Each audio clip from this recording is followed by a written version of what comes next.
Hello friend, कैसे हो आप सब। मैं आशुतोष एक बार फिर से आप सभी लोग का वेलकम करता हूं आप लोग के अपने YouTube channel lecture of engineering में।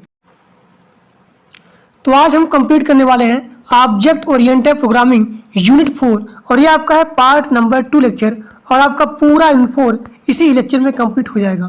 तो इससे पहले जो लोग नए हो प्लीज़ सब्सक्राइब कर लो और जो लोग टेलीग्राम ग्रुप में व्हाट्सएप ग्रुप में नहीं ज्वाइन हो तो उसका लिंक दिया गया है डिस्क्रिप्शन बॉक्स में और कमेंट बॉक्स में, तो जा करके ज्वाइन हो जाइए। अब यहाँ देखिए यूनिट 4 में आपके सामने यहाँ दिया गया मोस्ट इंपॉर्टेंट क्वेश्चन कि यहाँ पे C++ का क्या होता है और इसके एप्लीकेशन क्या होते हैं, इसके एडवांटेज क्या होते हैं। तो सारा क्वेश्चन आपका पार्ट 1 लेक्चर में कंप्लीट हो चुका। नेम स्पेस क्या होता है, आइडेंटिफायर क्या होता है, वेरिएबल क्या होता है, कांस्टेंट क्या होता है, एनम क्या होता है, ये आपका पार्ट नंबर 1 लेक्चर में हो चुका। तो आज हम देखने वाले हैं यहाँ पे कि C++ में जितने सारे यहाँ पे ऑपरेटर यूज होते हैं तो उन्हीं के बारे में आपको यहाँ पे डिस्कस करना है। अब यहाँ देखिए अगला आपका क्वेश्चन है यहाँ पे कि यहाँ पे कॉल बाई रेफरेंस क्या होता है और यहाँ पे कॉल बाई वैल्यू क्या होता है। तो चलिए क्लास को स्टार्ट करते हैं बिना किसी देर किए। अब यहाँ देखिए आपके सामने क्वेश्चन दिया गया है what are the different types of the operator used in the C++, यानी कि C++ में जितने सारे यहाँ पे ऑपरेटर यूज होते हैं उसको आपको यहाँ पे डिफाइन करना है, डिस्कस करना है। तो यहाँ आपका होता है पहला मेमोरी मैनेजमेंट ऑपरेटर और दूसरा आपका होता है मैनिपुलेटर और यहाँ पे तीसरा आपका होता है type cast operator, type cast operator. तो ये सारे ऑपरेटर जो है यूज होते हैं किसमें, C++ में। अब यहाँ देखते हैं वन बाय वन करके कि यहाँ पे मेमोरी मैनेजमेंट ऑपरेटर क्या होता है और यहाँ पे मैनिपुलेटर क्या होता है और यहाँ पे टाइप कास्ट ऑपरेटर क्या होता है। अब यहाँ देखिए पहला आपका है मेमोरी मैनेजमेंट ऑपरेटर। तो C लैंग्वेज में हम लोग यहाँ पे फंक्शन को यूज करते हैं। यहाँ पे आपका है मैल MALLOC फंक्शन और दूसरा आपका है कॉल OC फंक्शन। तो यहाँ पे होता है इसका उपयोग रन टाइम के समय, रन टाइम समय जो यहाँ पे फंक्शन होता है यानी कि मेमोरी का यहाँ पे डायनामिकली एलोकेशन करने के लिए इन दोनों फंक्शन का यूज होता है। और जो आपका होता है फ्री फंक्शन, इसका उपयोग होता है डी एलोकेट करने के लिए, डी डायनामिकली एलोकेट दी मेमोरी। तो यहाँ पे फ्री फंक्शन का यूज होता है डी एलोकेट करने के लिए, डी डायनामिकली एलोकेट दी मेमोरी। अब यहाँ देखिए C++ जो आपका होता है ये यहाँ पे डिफाइन करता है यूनरी ऑपरेटर को। अब यहाँ जो यूनरी ऑपरेटर होता है यहाँ आपका होता है पहला न्यू ऑपरेटर और दूसरा आपका होता है डिलीट ऑपरेटर। तो ये आपका हो गया यहाँ पे मेमोरी मैनेजमेंट ऑपरेटर। अब यहाँ देखिए न्यू ऑपरेटर क्या होता है और यहाँ पे डिलीट ऑपरेटर क्या होता है। अब यहाँ देखिए कि यहाँ पे न्यू ऑपरेटर क्या होता है। तो न्यू ऑपरेटर का यूज किया जाता है ऑब्जेक्ट को क्रिएट करने के लिए। अगर हमें यहाँ पे ऑब्जेक्ट की नीड नहीं है, रिक्वायरमेंट नहीं है, तब हम लोग क्या करते हैं, डिलीट ऑपरेटर का यूज करते हैं। लेकिन न्यू ऑपरेटर का यूज किया जाता है किसके लिए, ऑब्जेक्ट को क्रिएट करने के लिए। अब यहाँ देखिए जो आपका होता है न्यू ऑपरेटर, इसका यहाँ पे दिया गया सिंटैक्स देखिए, पॉइंटर वेरिएबल और यहाँ पे equal to new data type. तो यहाँ देखिए यहाँ देखिए ये जो आपका होता है पॉइंटर वेरिएबल, ये क्या होता है, ये the name of the pointer variable. और जो आपका यहाँ दिया गया न्यू, ये क्या होता है, ये आपका होता है ऑपरेटर होता है। और जो आपके सामने दिया गया है डेटा टाइप, ये क्या होता है, टाइप ऑफ द डेटा होता है। तो ये आपका हो गया न्यू ऑपरेटर जिसका उपयोग किया जाता है ऑब्जेक्ट को क्रिएट करने के लिए। अब यहाँ देखिए न्यू पॉइंटर का, न्यू ऑपरेटर का यहाँ पे एग्जाम्पल क्या है। तो यहाँ देखिए आपके सामने दिया गया एग्जाम्पल नंबर 1, यहाँ पे मैंने क्या किया, INT पॉइंटर P किया और यहाँ पे P equal to new INT। तो आपके सामने जो दिया गया है P दिया गया है, तो P क्या है, एक यहाँ पॉइंटर है जो यहाँ पे टाइप है किसका, INT का टाइप है। अब यहाँ देखिए दूसरा एग्जाम्पल फ्लोट का। अब यहाँ देखिए फ्लोट पॉइंटर Q, अब Q इक्वल टू क्या हो गया, न्यू फ्लोट हो गया। अब जो यहाँ दिया गया Q क्या है, एक पॉइंटर है जो यहाँ फ्लोट का टाइप है। अब यहाँ देखिए मैंने यहाँ पे एग्जाम्पल 1 को और यहाँ पे एग्जाम्पल 2 को, इन दोनों को मैंने यहाँ पे कंबाइन कर दिया। तो कंबाइन करने से क्या हुआ, यहाँ देखिए INT P इक्वल टू यहाँ देखिए INT P इक्वल टू यहाँ आपका हो गया न्यू INT, यानी कि इसके इक्वल टू आपका हो गया यहाँ पे E वाला पॉइंट, ठीक। और यहाँ देखिए फ्लोट Q, जो आपका यहाँ Q पॉइंटर है, इसके इक्वल टू आपका यहाँ हो गया ये चीज़। यानी कहने का मतलब क्या हुआ, जब आप इन दोनों को कंबाइन करेंगे तो आपका यहाँ हो जाएगा इसका INT pointer equal to new INT और यहाँ float Q equal to new float. तो ये आपका हो गया combine of the example 1 and the example 2। देखिए तो ये आपका हो गया न्यू ऑपरेटर। अब यहाँ देखिए डिलीट ऑपरेटर क्या होता है। अब यहाँ देखिए दूसरा आपका है डिलीट ऑपरेटर।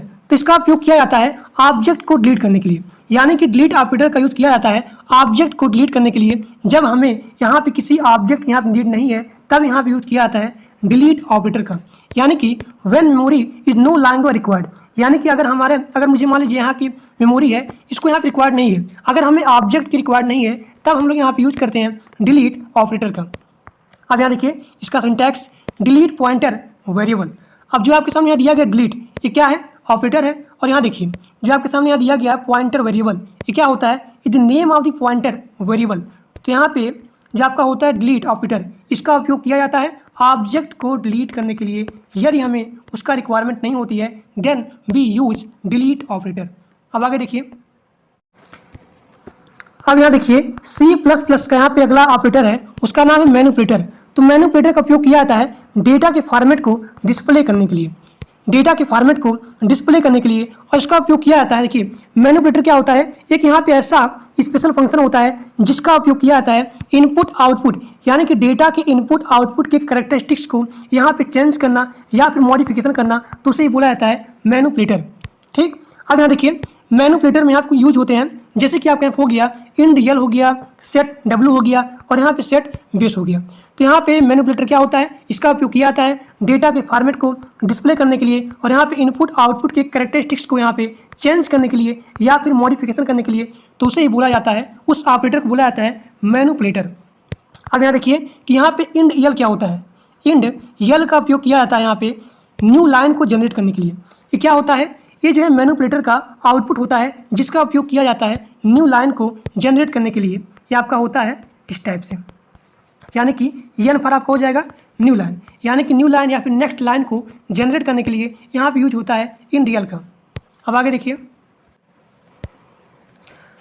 अब यहाँ देखिए सेट बेस, ये क्या होता है, वन न्यूमेरिक वैल्यू को यहाँ पे अनदर बेस वैल्यू में कन्वर्ट करना, वही आपका होता है सेट बेस।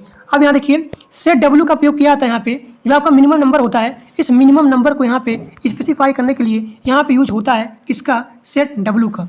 इसका यहाँ सिंटैक्स हो गया सेट डब्ल्यू INT विड, यानी कि जो आपका होता है कैरेक्टर पोजीशन, इसके यहाँ पे मिनिमम नंबर को स्पेसिफाई करना, तो वही आपका होता है सेट डब्ल्यू। अब आगे देखिए, अब यहाँ देखिए C++ का यहाँ पे अगला यहाँ पे ऑपरेटर है टाइप कास्टिंग। तो टाइप कास्टिंग बोला जाता है टाइप कन्वर्जन, टाइप कन्वर्जन। तो इसका उपयोग किया जाता है वन प्राइमेटिव डेटा को अनदर, यानी कि एक प्राइमेटिव डेटा को यहाँ पे दूसरे प्राइमेटिव डेटा में कन्वर्ट करना, वही आपका होता है टाइप कास्टिंग या फिर टाइप कन्वर्जन। अब यहाँ टाइप कास्टिंग दो प्रकार का होता है, पहला आपका होता है इम्प्लिसिट टाइप कास्टिंग या फिर टाइप कन्वर्जन, तो इसको बोला जाता है ऑटोमेटिक टाइप कास्टिंग। इसमें क्या होता है, इसमें ऑटोमेटिक होता है, यानी कि इसमें जो आपका होता है कन्वर्जन वो यहाँ पे ऑटोमेटिक होता है। और यहाँ पे इम्प्लिसिट में जो यहाँ पे डेटा होता है इस डेटा का यहाँ पे लॉस नहीं होता है, डेटा या फिर इंफॉर्मेशन का यहाँ पे लॉस नहीं होता है, किसमें, इम्प्लिसिट में। अब यहाँ देखिए दूसरा आपका होता है यहाँ पे एक्सप्लिसिट टाइप कास्टिंग। इसमें क्या होता है, इसमें डेटा का लॉस होता है, यानी कि इसको बोला जाता है मैनुअल टाइप कास्टिंग होता है। इसमें क्या होता है, जब यहाँ पे यूजर को रिक्वायरमेंट होगी तब यहाँ पे वो डेटा को क्रिएट करेगा, यानी कि तब यहाँ पे जो होता है कन्वर्जन तभी होगा। लेकिन एक्सप्लिसिट टाइप कास्टिंग में यहाँ पे डेटा होता है, इस डेटा का यहाँ पे हरासमेंट होता है, यहाँ पे लॉस होता है। अब यहाँ देखिए इन दोनों का एग्जाम्पल, अब यहाँ देखिए ये आपका इम्प्लिसिट का एग्जाम्पल। तो यहाँ देखिए यहाँ पे जो आपका शार्ट है, इस शार्ट को मैंने क्या किया, यहाँ पे INT में कन्वर्ट कर दिया, यानी कि यहाँ क्या हो रहा है, ऑटोमेटिक कन्वर्जन हो रहा है, तो उसे ही बोला जाता है इम्प्लिसिट कन्वर्जन। तो यहाँ देखिए यहाँ पे जो आपका शार्ट है, इस शार्ट को यहाँ पे डायरेक्ट यहाँ पे INT में हो गया कन्वर्ट, शॉर्ट एक्स का यहाँ पे INT में हो गया कन्वर्ट। अब इसका आउटपुट देखेंगे, इसका आउटपुट तो क्या होगा, x = 20 और यहाँ पे y = 20, यानी यहाँ पे डेटा का लॉस नहीं हो रहा है। तो जिसको यहाँ पे स्क्रीनशॉट लेना है वो यहाँ पे ले सकते हैं। देखिए अब आगे देखिए, अब यहाँ देखिए एग्जाम्पल ऑफ द एक्सप्लिसिट। तो यहाँ देखिए यहाँ जो आपका x, जैसे मैंने यहाँ पे x को यहाँ पे y के इंटीजर में कन्वर्ट किया, तुरंत मैंने क्या किया, जैसे यहाँ पे लिखा गया INT वैसे मैंने यहाँ भी INT लिख दिया, यानी कि मैंने यहाँ पे अपने हिसाब से लिखा। जब यहाँ पे यूजर को रिक्वायरमेंट होती है कन्वर्जन करने के लिए, तो उसे ही बोला जाता है एक्सप्लिसिट डेटा टाइप कास्टिंग। तो यहाँ क्या हो रहा है, अब यहाँ देखिए ये जो आपका हो रहा है यक्स का वैल्यू 1.2 आपका है 1.2, तो इसका आउटपुट क्या होगा, इसका जो आउटपुट होगा क्या होगा 1 होगा। तो यहाँ देखिए क्या हो रहा है, यहाँ पे डेटा का लॉस हो रहा है, यहाँ पे डेटा का लॉस हो रहा है, तो उसे बोला जाता है क्या, एक्सप्लिसिट टाइप कास्टिंग या फिर मैनुअल टाइप कास्टिंग। यहाँ पे डेटा का लॉस होता है। अब आगे देखिए, तो जिनको यहाँ पे स्क्रीनशॉट लेना है वो यहाँ पे स्क्रीनशॉट ले सकते हैं, ठीक। अब आगे देखिए, अब यहाँ देखिए आपके सामने यहाँ दिया गया अगला क्वेश्चन कि यहाँ पे कॉल बाय रेफरेंस क्या होता है और फिर कॉल बाय वैल्यू क्या होता है।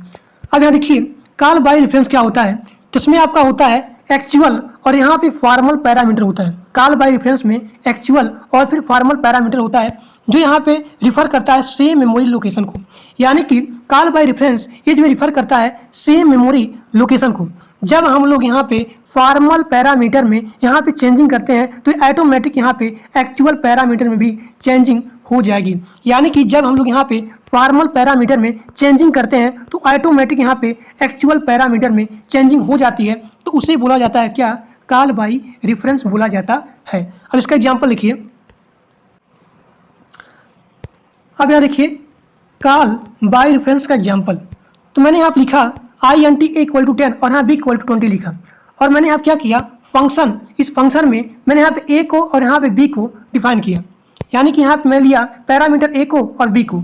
अब जैसे मैं इसको डिफाइन करता हूँ INT function, INT pointer X और यहाँ पे INT पॉइंटर Y, तो यानी कि जो यहाँ पे A का एड्रेस है, तो यहाँ पे A का एड्रेस है, इस A का एड्रेस किस में जा रहा है, X में जा रहा है, और यहाँ पे B का एड्रेस Y में जा रहा है। तो कॉल बाय रेफरेंस क्या होता है, जिसके रेफरेंस में हम लोग यहाँ पे वैल्यू लेते हैं उसी का आउटपुट आता है, जिसके रेफरेंस में हम लोग यहाँ पे पॉइंटर लेते हैं उसी का यहाँ पे आउटपुट आता है। अब यहाँ देखिए मैंने यहाँ पे पॉइंटर X = लिया 30, तो इसका वैल्यू जाएगा इसमें और उसके बाद ये जाएगा यहाँ पे इसमें जाएगा, यानी कि A का आउटपुट हो जाएगा 30।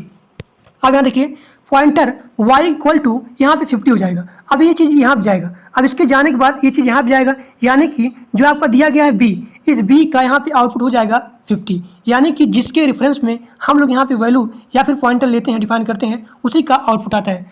तो मैंने यहाँ printf किया और यहाँ पे सारा चीज़ मैंने यहाँ पे लिखा, देखिए ये चीज़, तो यहाँ पे जिसका रेफरेंस था उसी का यहाँ पे आउटपुट आ गया। So this is the example of the call by reference. अब यहाँ देखिए अगला क्वेश्चन, अब यहाँ देखिए कॉल बाय वैल्यू क्या होता है, तो यहाँ क्या होता है, जो आपका होता है एक्चुअल पैरामीटर होता है, इस एक्चुअल पैरामीटर की वैल्यू यहाँ पे फॉर्मल पैरामीटर में कॉपी हो जाती है, यानी कि these two different parameter store value in the different location, यानी कि इन दोनों जो आपका पैरामीटर वैल्यू होता है, इन दोनों का जो वैल्यू होता है दूसरे लोकेशन में यहाँ पे स्टोर हो जाता है, तो उसे ही बोला जाता है कॉल बाय वैल्यू। अब यहाँ देखिए जैसे कि मैंने यहाँ पे एग्जाम्पल लिया INT = 10 और यहाँ B = 20। अब मैंने यहाँ पे फंक्शन लिया और यहाँ मैंने लिया पैरामीटर A लिया और यहाँ B लिया, तो इसका यहाँ पे कॉपी हो जाएगा इसमें और B का यहाँ पे कॉपी हो जाएगा इसमें INT Y में और A का हो जाएगा INT X में। अब इसका एग्जाम्पल देखिए कॉल बाय वैल्यू का।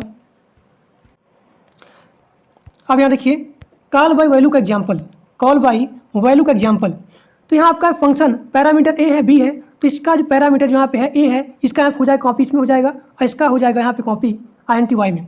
अब यहाँ देखिए मैंने यहाँ लिखा X = 20 Y = 10, तो जैसे मैंने यहाँ प्रिंट किया X = %D और Y = %D और यहाँ पे XY, तो इसका आउटपुट यहाँ होना चाहिए, होगा इसका आउटपुट X = 20 और यहाँ पे Y = 10। लेकिन कॉल बाय वैल्यू हम लोग क्या करते हैं, उसको यहाँ पे कॉल करते हैं, यानी कि कॉल बाय वैल्यू में हम लोग यहाँ पे स्वैप करते हैं। अब यहाँ पे X को मैंने यहाँ पे स्वैप कर दिया किसमें, A में, और यहाँ पे Y को मैंने यहाँ पे स्वैप कर दिया B में। अब इसका आउटपुट यहाँ पे सेम हो जाएगा। देखिए जो यहाँ पे दिया गया था INT = 10 और यहाँ B = 20, तो इसका आउटपुट यहाँ हो जाएगा क्या, A = 10 और B = 20। क्यों, क्योंकि कॉल बाय वैल्यू में हम लोग उसको यहाँ पे कॉल करते हैं दोबारा, यानी कि हम लोग क्या करते हैं यहाँ पे स्वैप करते हैं। देखिए हमने यहाँ पे दोबारा इसको यहाँ पे स्वैप किया तो इसकी वैल्यू क्या होगी, यहाँ पे सेम हो जाएगी, A = 10 और यहाँ B = 20। तो आज आपका पूरा यूनिट 4 कंप्लीट हो चुका। देखिए ऑब्जेक्ट ओरिएंटेड प्रोग्रामिंग यूनिट 4 जितना सारा यहाँ पे इंपॉर्टेंट टॉपिक था वो पूरा यहाँ पे कंप्लीट हो चुका, और ये आपका है पार्ट नंबर 2 लेक्चर। तो आज के लिए बस इतना है। Thank for watching my video. अगर वीडियो अच्छा लगा, क्लास अच्छा लगा तो फिर दोस्तों के पास मैक्सिमम शेयर कर दीजिएगा। तो आज के लिए बस इतना ही। Thank you.